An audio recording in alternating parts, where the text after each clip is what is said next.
Hey everybody, welcome to another episode of Ethics Walk the Talk. I am your host, Blake Peterson, and I just wanted to say thank you so much for joining us again. If it's your first time here, thank you for trying out the podcast. I hope you all enjoy it.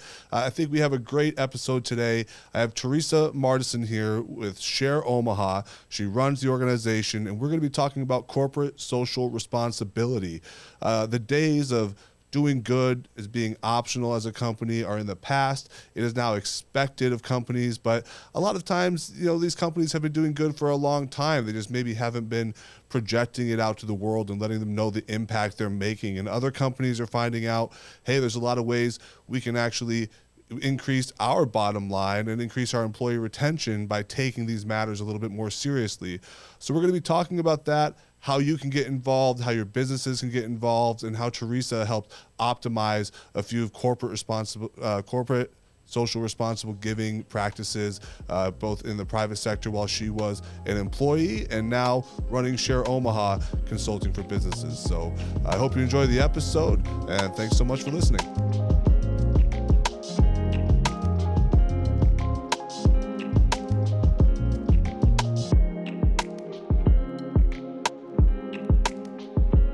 Teresa, thank you so much for joining me today on Business Ethics Walk the Talk. I appreciate you taking time out of your day to come and share with our group and our listeners about corporate social responsibility. So if you could maybe start out by giving our listeners just a little bit of your background and how you actually got to the point you are today, and maybe a little bit of your story leading up to that. Sure. I love talking about corporate social responsibility and community and all that stuff because it is my background. It's my path, and you know how in life you never know where your path's going to lead. So I did public relations and marketing, corporate communications, advertising for years. But what I love most about it was under the umbrella of all that was always the community aspect, and being part of the community as a business. So I did that for years, and then I worked for an ag lender in Omaha, and was asked to, hey, would you be interested in being part of a more structured community involvement program? Well, growing up as a farm kid in Iowa, I was like, yeah, because this I can relate. I love this. There's always 4-H FFA, and as a company, we had always been supporting that. Sure, ag in the classroom, land grant universities, but how do we get more structure to it and get real and really get employees out and volunteering and learning and all that? I was part of that group, and then it became a job that I was like, I want to apply for this because I want to do this. This is what I loved all along. So I was the community outreach manager. And what that meant was, okay, you're in charge of corporate giving and whatever else goes with that. Here's the framework. If you think there should be a grant program, do that. Employee donation match or volunteering. And I said, yes, all three. Let's do it. Because if we're a company that's going to be out there and really using the words, we care about the community, or putting those words on our website, or part of our culture is being involved in the community, we better do it and do it authentically. Right. I mean, that's all the good stuff. So, so that's why I created a volunteer program, which became a paid volunteer time off, and which 1,800 employees completely embraced. And a grant program. So we had a little more structure of how to ask for money, right? Because, everybody, both sides, the askers and the givers, want to have more structure. So I created that. And then the employee donation match, along with the corporate giving, just knowing that I had a sneaky suspicion that people were giving anyway, as we all do, the good people in the area and all over. Why not just match it? We don't even have to tell employees you should give. They're already giving. Yeah. Let's just match it. Let's be real about it and take it from our budget meaning the company budget, and just match what employees are already doing good anyway. Right. So I created that. And then in all of that, at that time it would have been 4 or 5 years in, it was like, okay, how do I get this more efficient? And that's where I got to know Share Omaha, because I had 800 employees in Omaha that are like, help me find volunteer opportunities, and what can I do? We had paid volunteer time where you don't have to, what's the word? Check out. Yeah, clock in, clock out. Yeah, there you go. To go volunteer because you're doing it anyway. And Share Omaha was being created, and I was like, oh, this is what we need. Yeah. So just go to one place and find out what nonprofits in the metro and these 5 counties need for volunteering, and then maybe it's a donation. It was all right there. Yeah. So when an opportunity came up to join Share Omaha, I was right there. And I had done a pilot with them on board matching, let's get people serving on boards because, hey, that's volunteering too, isn't it? Yes, it is. Right. Of course it is.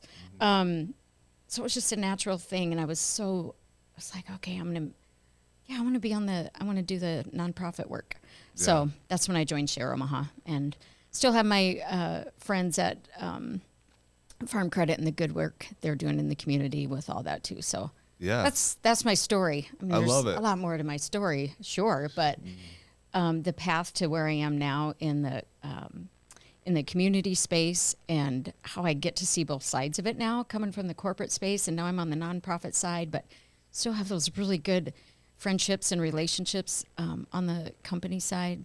Yeah. So that's how I got here. That's great. Yeah. No, thanks for sharing. And I think it's interesting because you touched on it a bit. I mean, I don't know that the phrase corporate social responsibility has been around that long. Right. However, companies, or many companies, maybe most companies, have been doing it in some way or another. They sure have. Right? Yeah. And now they're starting to put it in the forefront. So what has that been like for you? You obviously were part of a company who went from maybe they were already doing quite a few things to realizing we need to be more engaged. When did you notice that shift maybe? And how do you think that now is affecting the country as a whole and our businesses as a nation? Oh, sure.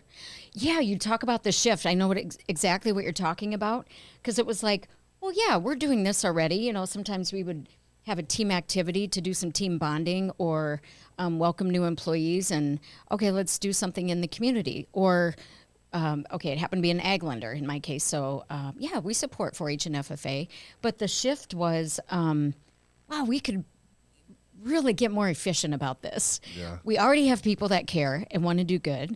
We already have companies that do want to be involved in the community. There's so many, silver linings to that. Besides just it's the right thing to do. Right. And then you have all these nonprofits that I was learning about, and I was like, okay, we could be real smart about this and match needs with people wanting to do good. It was just like not just a win-win, but a win-win-win. Right. Win for the nonprofit, win for the company, win for the employee. Yeah. So just getting smarter about it and making those connections, adding more structure. It's just like at home. What do you care about as a family? Can't do everything, but whatever your company does, you can align with those pillars, and that's where you're going to throw your heart and dollars in. And that's what employees, give us the chance to throw our heart in where we desire to, just like at home. What do you care about? Yeah. So it all kind of converged then. And of course, nonprofits are at the mercy of time, resources, and money. Don't have all the time to coordinate. Well, why not have companies just be, talk more and coordinate with each other? And that's kind of where it shifted. We could get real smart about this. I mean, to the point where I was like, I had an intern project where I was having interns find volunteer opportunities and create a spreadsheet. It's just like the matching is there. Yeah. We could be so smart about this Right. because all the good stuff is already there. People want to do good. Yeah. Nonprofits need people. Right. Companies absolutely want their employees to feel good. Yeah. So I think it's interesting too, because a lot of people talk as if it's the next generation that is spurring this ahead, but I mean, you and I don't fall into that category, and I feel as though it's been important for a long time. Right. It hasn't. I mean, I don't know if maybe employees haven't been quite as outspoken because they have more of a voice now than ever. But do you think that you find more companies kind of coming to Share Omaha and telling you something about, because of our workforce is changing, we're trying to make an impact in this way, we want to be more, give them more opportunities? Is that a reason employers are engaging with you guys? Or? Yeah, absolutely. That's what's happening because because then I can see it from that side, because I'm like, I get it, I've been there, but it's not as hard as you think, and we can help you with that. Right. And then when everybody, figures out, oh, we don't have to do this in silos, let's just, what's working for the other ones, okay, let's do that. It's not as hard as people think, and it's okay to do it because it's simple. Like, that's not the easy way out. It's like, no, it's okay. Let's make this simple. Yeah. We're Midwesterners. We like being resourceful and doing doing things the smart way. Yeah. To your point, we've always been kind of doing this. Absolutely. I think sometimes we forget that we are doing so much good. It's ingrained in us that we forget, oh, that was volunteer. Yeah, that was volunteering. Right. Like, oh, well, we just always did that as a family. Well, yeah, you were supporting your community. You were volunteering. Keep doing that. Yeah. So things that we were always doing all along. I mean, I remember growing up and being, like in college, being told, well, you should put your volunteer work on your resume. And I was like, well, I don't have any volunteer work. Yeah. And I remember someone, well, didn't you volunteer at Sunday school? And didn't you have to take turns? Okay, now it's your turn to do the, community picnic or what? Oh, I guess I was. Yeah. Or, in 4-H, we would, volunteer for a nonprofit. I just thought that was part of 4-H. No, I was volunteering. Right. And adults do that too. No, you're volunteering. Or you serve on a board. That's volunteer work. Yeah. That's contributing your smarts and your skills and your time. Absolutely. Right. So, yeah, Gosh. to your point, yeah, we've been doing it all along. Yeah. We're just going to ramp up and do even more and get, just accelerate and get smarter about it. Absolutely. Yeah. You made me realize that my board work was actually volunteering, and it feels like a job. Yes, it Blake, really does. You're like, doing I'm more like, good work than you thought. I am volunteering. Yeah. It's like if you're not at a soup kitchen, you don't think it's volunteering, but there are other ways. Everybody has their way to give. Yeah. And do you think, Share Omaha, which of course, if people don't know, you have a network online where people can actually go on and search for volunteer opportunities. So Right. you can find volunteer opportunities that align with maybe the time you have available to give, or perhaps it's a skill that you have that you would like to focus on giving to the community. There's many ways to narrow that down. Right. Can you tell people a little bit more about that project, how it came to be, and maybe how you see people utilize it? Yeah, so shareomaha.org is a place to go to find what are the volunteer needs for today and through the rest of the year. What are some donation needs for causes I care about? You can search alphabetical, but you can also search by cause. Like, well, what if there's a nonprofit out there that I'm not aware of that, gosh, I really care about food insecurity, but are there other pantries or, places in other counties that I could help? Oh, okay. So search by cause. The other thing is shopping wish list items. That's the third thing shareomaha.org does. Many people, and I myself, it feels real good knowing, even if you donate through Share Omaha, 100% goes straight to that nonprofit. Nothing goes to Share Omaha. Great. But if you're like, but I really like knowing about the tangible thing I did. Like if I donate $100 to this nonprofit, it's like, oh, I like knowing that this will buy, 7 STEM lab kits for after school program. Oh, I really like knowing that. So you can donate that way, and all the shipping, everything's taken care of. It's almost like, just purchasing online, it's all taken care of. Yeah. And the other thing is fundraising and events. So those are the 4 things: donating, volunteering, shopping wish list items, and fundraising / events. Share Omaha came to be because the first Share was Share Charlotte. I think 12 or 13 years ago. And we had a philanthropist in the community hear about Share Charlotte and go, we can do that in Omaha. We need that in Omaha. We need that one place to go where people who are, working for a company that says, yeah, go out and volunteer. You have paid volunteer time. Or someone who's retired and like, okay, I've been retired a month, now I'm bored. Okay, get out and volunteer, right? Yep. Or kids in this, you got your kids home during the summer and they happen to tell you they're bored. Well, then it's time to find something to do. We can go volunteer. There you go. But it's all there in one place. So that's how Share Omaha came to be. We're 6 years in now. We follow the model of Share Charlotte. Now there's other shares, Share Detroit, Share Cape Fear, Share. There's a Share in New Jersey, Virginia. It's growing. But as you can see, the concept works in about any city or area. Yeah. People who want to do good depending what phase in their life, it's probably a matter of time, treasure, talent. I have more time to give, not so much treasure. Maybe my kids are little or babies and we got diapers to buy. Okay, but I might have a little time. Or talent, maybe I don't have a lot of time, but I'm smart about something. Yeah. And so I could contribute some expertise in some way. Maybe it's doing mock interviews via Zoom for a local high school. That's a popular thing to do, and that's a great thing to do. Yeah, I could swing that for 40 minutes, right? So so that's how Share Omaha came to be, and that's what it's about. I don't have many skills, but I am a connector, and that's what Share Omaha is. We connect and make it easy. Let's just get everything connected. I checked this morning, Blake. So for volunteer needs posted today, we have 494 volunteer opportunities posted today. And to your point, you can search by, well, I'm busy this week, but I know June's going to open up. Or I can't volunteer during the week. I work during the day. I'm exhausted at night, but sure, I'd love to do a Saturday or Sunday. So you can search by that. Of those volunteer opportunities, as of today, you know, I love that you said, hi, Teresa, thank you for helping me realize my board work is volunteer work. There's currently 30 board openings for nonprofits in Omaha today. Wow. If you can search that at Share Omaha also. Yeah. And it depends on skill. If you're like, well, I'm not an attorney, I don't have legal expertise to offer, that's fine. There's plenty of nonprofit boards who are looking for social media experts, marketers, young professionals, just a bit of financial acumen. Don't have to be a CFO. Yeah. Things like that. This morning there were, I think it was 1,114 wish list items. Wow. I'd mentioned the STEM kits. You know, it could be anything from backpacks, blankets.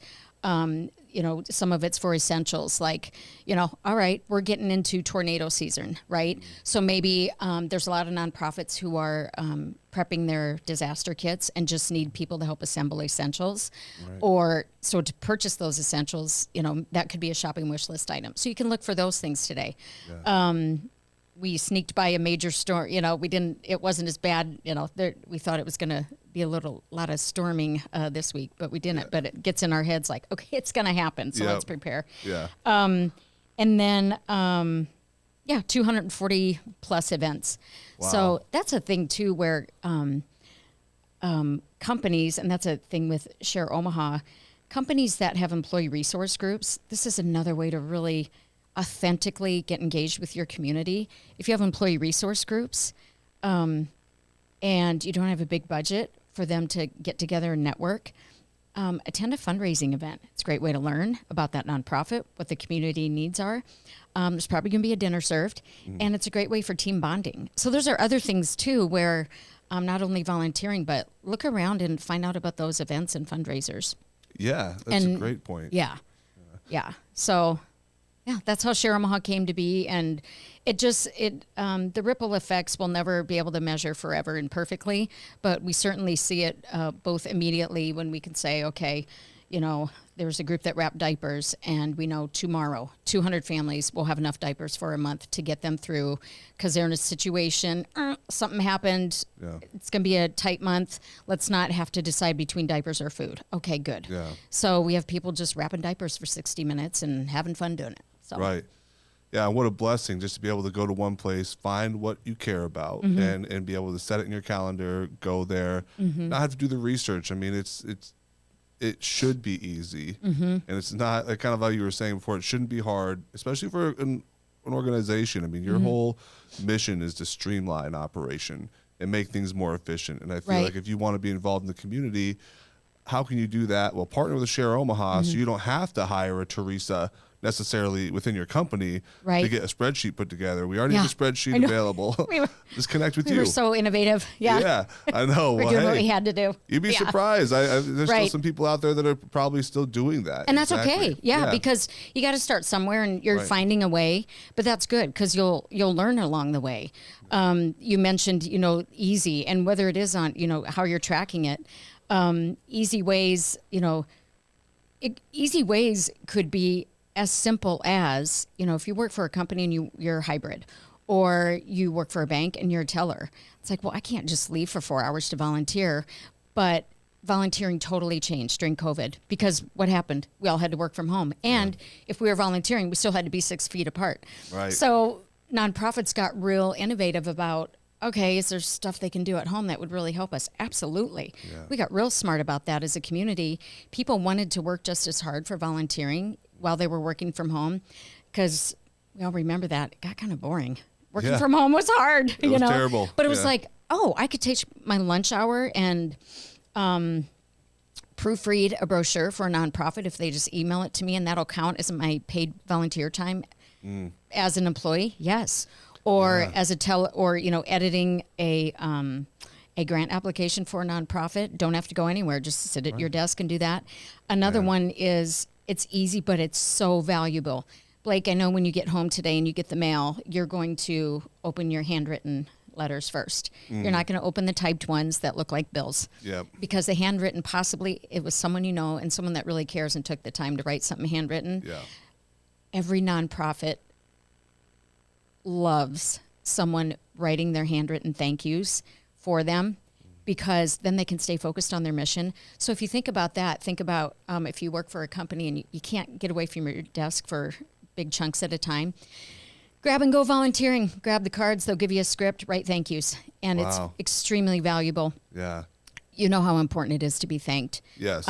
Every nonprofit wants to do that. Everyone who makes a donation doesn't require being thanked, but it sure feels great. You get a dopamine hit when you volunteer or donate, but when someone thanks you, that's another dopamine hit. Let's be honest. It feels good to do something good. So 100%. So those thank you, I'm telling you.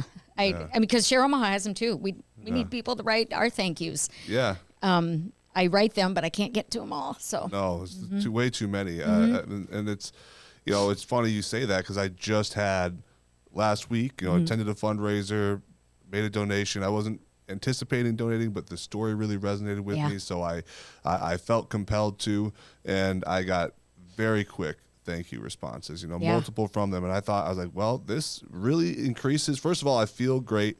I feel like I made an impact, and this increases the chances I'm going to donate again. Right? It sure does, because once you learn more, it's like sneaky learning. I learned that right when you start volunteering, you learn something. When I was, in corporate and, I would have someone come back where I was like, hey, you might want to volunteer here and check it out, try it out. If you don't like it, try something else. Yeah. But and it always happened, people would come back and go, did you know? It's because they learned something and they knew their value of their impact. Of course they're going back. And that's the same thing I do. Right. The reason, if you get that thank you note from a nonprofit, it's also because not only did you help them, so their paid full-time staff or even paid part-time staff could stay focused on the mission and keep that efficient. They didn't have to step back and stuff envelopes or, edit, brochures and things. Yeah. Or organize, put shelves together. But you also, if you did an hour of volunteering, you added $34 to their bottom line. Wow. There's statistics done every year. They do an analysis of what that value is to the bottom line for one person to volunteer for 1 hour. Wow. It's $33.89. So, okay, we're getting close, $34. Yeah, we'll round so just up. imagine if you think, gosh, I only did this for an hour. I mean, did I really help? Yes, you did. Yeah. Every dollar to the bottom line is huge for companies. But think how huge it is for nonprofits who are always at the mercy of time, resources, and money. You just added to their bottom line. So it's like a win-win. You know, your time and talent, but you gave them treasure without writing a check too. And that's okay. Yeah, absolutely. And there's some people, I know it's very important, to maybe go and review a charity before you donate to see how the money's being spent. But, I work with nonprofits who their mission and the core of it is people running programs. Right. And it's not going out and buying the emergency kits, for instance, right? And so the way that will appear on their tax statement at the end of the year is it doesn't, depending which accountant you work with, is depending on just how much of that goes as if it's going towards programming versus overhead expense. But if you're donating to a place where they're running programs, it takes manpower to go do it. You have to understand where those dollars are most impactful, paying that salary, keeping that person with that program running. And it can't all go toward necessarily a tangible relief, water, Right. and things like that, right? So Right. every nonprofit's different. There's a nonprofit for everything. There sure is. It's beautiful. I mean, before you start a nonprofit, maybe go to shareomaha.org and check out what nonprofits are existing before, and maybe just donate your time to them, because so many of them are repeating and kind of not walking over each other a little bit towards the same mission. And there's so many who can combine forces and get a lot of done. A lot of them do that too. They sure work do. together, And I keep learning about that more and more, just how much nonprofits in the metro are locked in with other ones. Like, oh, let's lock into, you already have that infrastructure in place or that distribution channel. Oh, well, why don't we work this out? We'll stay focused on this. We'll ship this over to you. You take that stuff's happening all the time. And I'm learning we don't hear about it as much, is because they're so busy doing it and figuring out the best way to do it most efficiently. They don't have time to, to tell everyone. It's like, we're efficient, we promise. Or even things like, you might think, the human power of being efficient for a nonprofit is, because of that efficiency in running a program efficiently, means, when you donate $1, it doesn't mean you provided a meal for one person. Because of efficiency of that food bank or food pantry receiving from a food bank through a distribution channel, they figured out how to make $1 equal 4 meals. Wow. And it depends where you are. In certain states, it's, it just depends. But it's usually 3 to 4 meals, which means they figured out the purchasing power of bulk purchase. Because they're a 501c3, there's certain benefits to, there's discounts. So they've got that all figured out. So you mentioned, where does my dollar go, or how am I making impact? That's the beauty of nonprofits, is they know what they're doing and they're focused. When we say focused on the mission, that means do everything we can to help the people we promise we're going to help most efficiently, and do it right, and watch the dollars and things like that. Yeah. So I continue to learn every day. Yeah. I keep learning. I have more to learn. Yeah. Just what $1 can do, or simply what $25 can do. Yeah. Because of that efficiency, and because we help our nonprofits focus on what they need to do, they're going to get more and more efficient. And I think that's the perfect segue into Giving Tuesday, right? You talk about where $1 or $25 can go. So I think most of our listeners probably have an idea of what Giving Tuesday is. Oh, sure. But can you give a quick recap of maybe the history of it, and maybe give us an idea of, where are we today as far as, dollars donated, causes served, or nonprofits served, if you have any of that information? You bet. So Giving Tuesday is it's not only a national effort, but it's a global effort. I believe, I don't know the exact year, but it's almost 2 decades of Giving Tuesday. So what Share Omaha does is localize that Giving Tuesday effort. It's always a Tuesday after Thanksgiving. So last year it was December. This year it'll be December again, because Thanksgiving, the fourth Tuesday, or the fourth Thursday, so it runs later. Yeah. But so what Giving Tuesday is there's needs every single day. But Giving Tuesday is one day to have people really step up and see what we can do in 24 hours. And it's, online giving, and we set goals. Just like you're going to hear other, places in the United States or globally, the Tuesday after Thanksgiving this year. But the localized efforts, we're going to start telling those stories the middle of October. Look, this is what $25 can do if you donate to this cause related to food insecurity. Donating, $25 here can do this much for this nonprofit, not only because it helps this nonprofit, but that $25 has a wheel and spoke, because they also work with, maybe they work with, food insecurity, but also, what does transportation look like? Does this family who needs food also need, transportation? What does that look like? Does transportation mean they have access to employment? So see how the wheel and spoke works. So Giving Tuesday is a chance to really step up the giving there. And I like to think in terms of not just one profit, but that our nonprofits are so efficient and are so thoughtful and focused in the metro, and thinking through how to help everyone and work together through nonprofits. What that means is, dollar-wise, Share Omaha, this is our 6th year. So December 2024, we eclipsed the $22 million mark since our inception of people in the community giving. So when you think about, the example I gave, that's $22 million. But when you think of the simple example of $1 feeds 3 or 4 people, okay, if $22 million only went to food insecurity, let's do the math, Blake. I think that's 60 to 70 million, meals, right? Many meals. So, and then you add the ripple effect, right? Yep. And then the value of a volunteer hour when people donate dollars and then learned something along the way and was like, oh, I want to give my time now and my talent. Right. So that's what Giving Tuesday is. Yeah. It's the primary purpose is let's meet some donation goals, and we always rise to the occasion in this area. Yeah. But then what happens is the ripple effect, starting in January and throughout the year, because people learn something, then they start thinking, oh, I didn't know how much impact that simple donation could make, and now I know they do this, and wow, I have expertise there. Yeah. I wonder if they have a board spot open, and then people start looking into that, or. Okay, when I started at my company, they said we had paid volunteer time, and I never really gave it a thought. Mm-hmm. But maybe me and a couple other employees can volunteer there as part of our team activity. Mm-hmm. Or we've got salespeople coming in town. We want to communicate what our office is all about or what our corporate office is about. We want to expand and amplify our team culture of giving and really show what that is. So instead of spending a whole bunch of time planning for 6 months for team bonding, let's just go volunteer together. Right. Same kind of team bonding will happen, I promise. So things like that.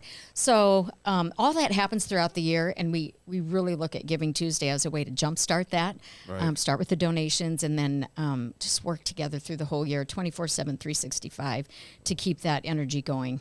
So, I love it. Yeah. I think that the examples you gave as well, I mean, I hope people listening, whether you are an employee or a leader of employees, can take those options back to their crew, because it's not, like some people might feel bad as if I don't take time literally off from work, leave the office to go donate my time, it doesn't count. But if you optimize your giving is around your schedule and also for your own pocketbook, that's not a bad thing. It doesn't make you a bad person. You're still contributing. Right. So it's like, absolutely, just because you take your lunch and you do those few things and you still get paid for it, that's a good thing. It's okay. Oh, absolutely. Right. It's efficient. Yeah. It's the smart way to do it. And, if you, when you have paid time off for your employees, yes, triple bottom line, it's a good thing for your company to do.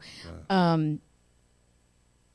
And we're humans. All employees are humans. Yeah. We love those dopamine hits. It's true.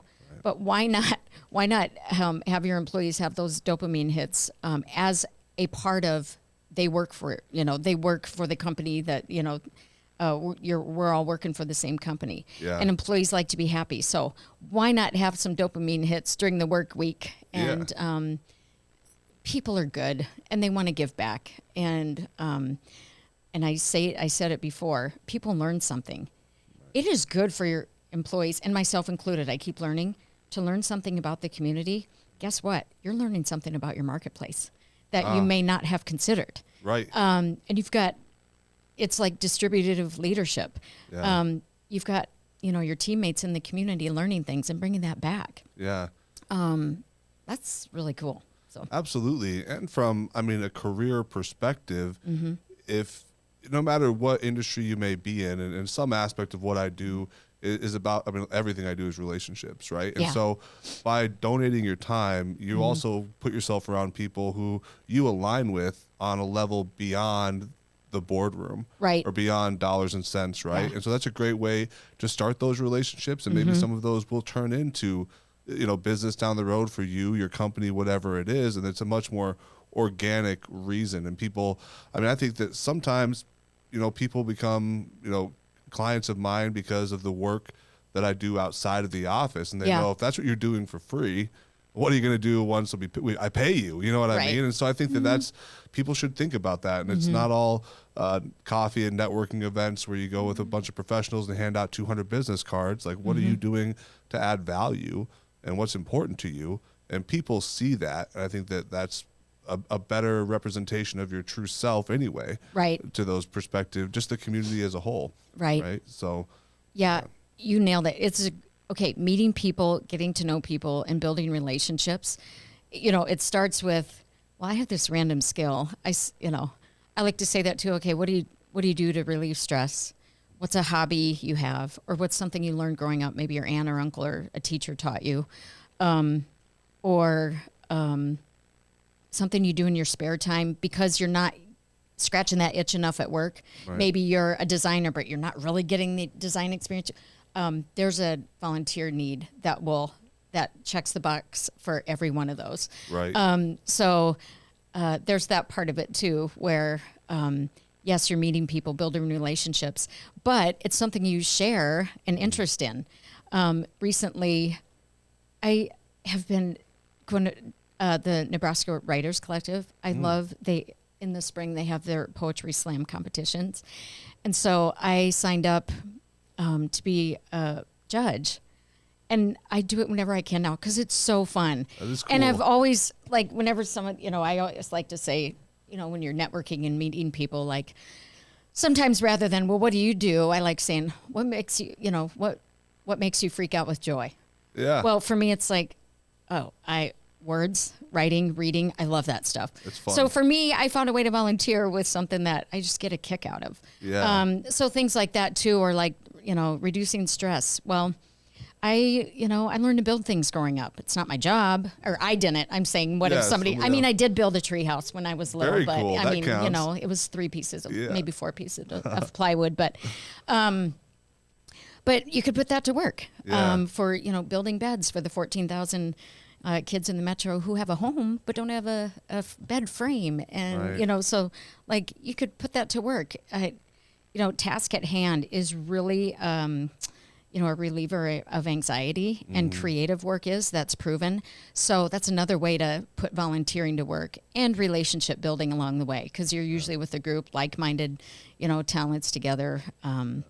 So there's just like, okay, if you're doing it like I love to get out in the community to get to know people. There's always the icing on the cake is, plus it's something I really enjoy doing. I get a kick out of this. Yeah. Okay. Right. Or I do have people who volunteer, companies that offer, and if your volunteering is not necessarily group volunteering, maybe it's individual. I have a gentleman who's like, I talk to people all day long and I love it, but I need a break. Yeah. So every Monday night he cleans the floors in the warehouse for a nonprofit. Oh, cool. 2 hours by himself, puts on his headphones. Yeah. Zone out. I mean, you could call it meditation for 2 hours, whatever it is. But imagine how much that helps a nonprofit. Yeah. Not many nonprofits have a full-time janitor. So, and that's a thing to think about too. What do nonprofits not have full-time staff for? Well, There's a good chance they need someone to clean the lunchroom. Mm-hmm. We did that a lot when I was at Farm Credit. Like, what do you need? Right.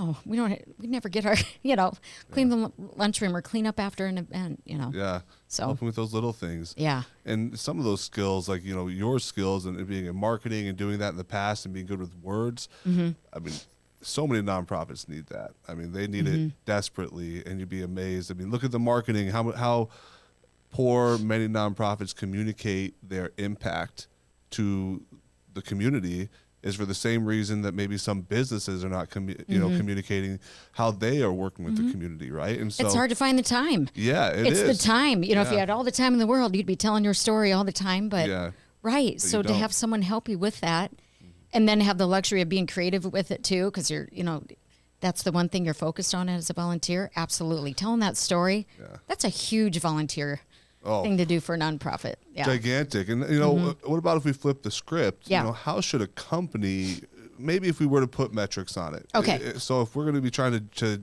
we just put in a new CSR program. We're taking this seriously. We partnered with Share Omaha. It's going well. How should we measure success? And what type of, indicators do you see people using, or do you recommend these businesses use to make sure, yes, our program is having the effect we wanted, or no, we need to switch gears? Right.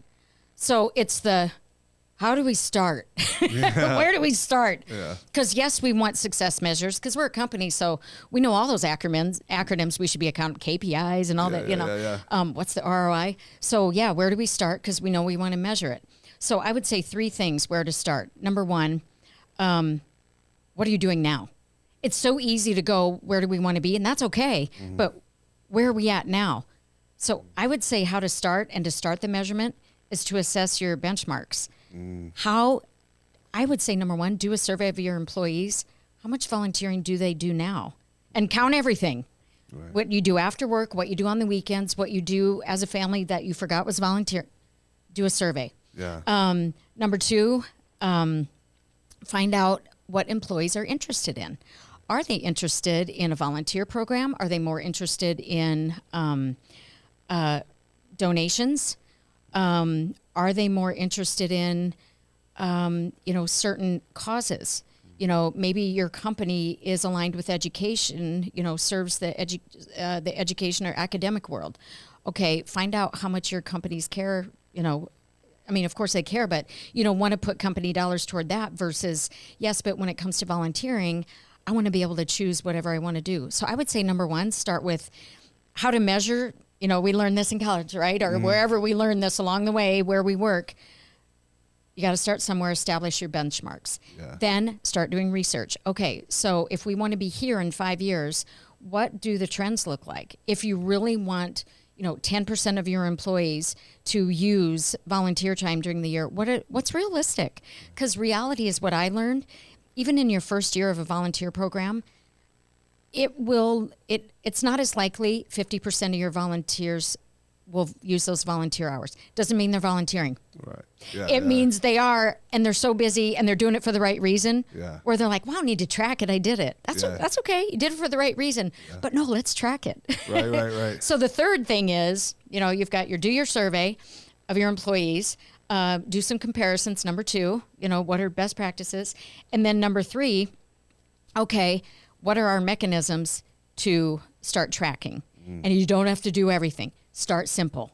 Okay, let's at least find a mechanism to track how much time we're volunteering and a communication plan to explain to our employees why it's important to track it. It doesn't mean because we're only volunteering because we want to brag about it. No, it means we're humans who we want to see if we're increasing. Because just like when you volunteer somewhere, you want to know the impact. We want to know the impact our company's doing. Yeah. So start looking at the basic mechanisms to put in place, where it's just basically tracking volunteer hours. Or if it's employee donations, okay, just do an assessment of what employees donate, during the, and again, it's up to employees whether they share that or not. That's their prerogative. Right. But then assess, well, what could we do as a company to match that? Me personally, I never felt good about pressuring employees to make a donation. I was always like, I know you've made donations because we're all good people and we care about stuff, but have you submitted your receipt? So create a mechanism to submit those receipts, and as a company, how much are we going to match? But key to decide how much you're going to match is finding out first, how much are we going to have to match? What do we have to budget for, right? Yeah. So number three is just putting basic mechanisms in place. Yeah. Don't have to do it all at once. Right. Start somewhere. Mm-hmm. Once you do all that, you don't have to start with 40 paid volunteer hours a week per employee. Yeah. You can just start with, okay, we're going to do a year pilot of every employee gets 4 hours paid volunteer time. That's great. That's great, because then the goal is just find one thing to do this year, or maybe 3 things that only needed an hour apiece. Yeah. Let's learn from that and go from there. That's where you start. You don't have to do everything all at once. You just start somewhere. Yeah. And then, as you can see, we have mechanisms in place. We did the surveys. We did the best practices research. So now we can measure, and we can start seeing year over year. Now we're doing our engagement surveys, and look at that. Our engagement's going up. Right. Ever since we started this corporate social responsibility program, employee engagement marks are going up. And our talent retention is leveling. We're keeping people. Yeah. We're not losing 50% of our staff every 2 years. Wow, that's saving us money. So think of those measurements.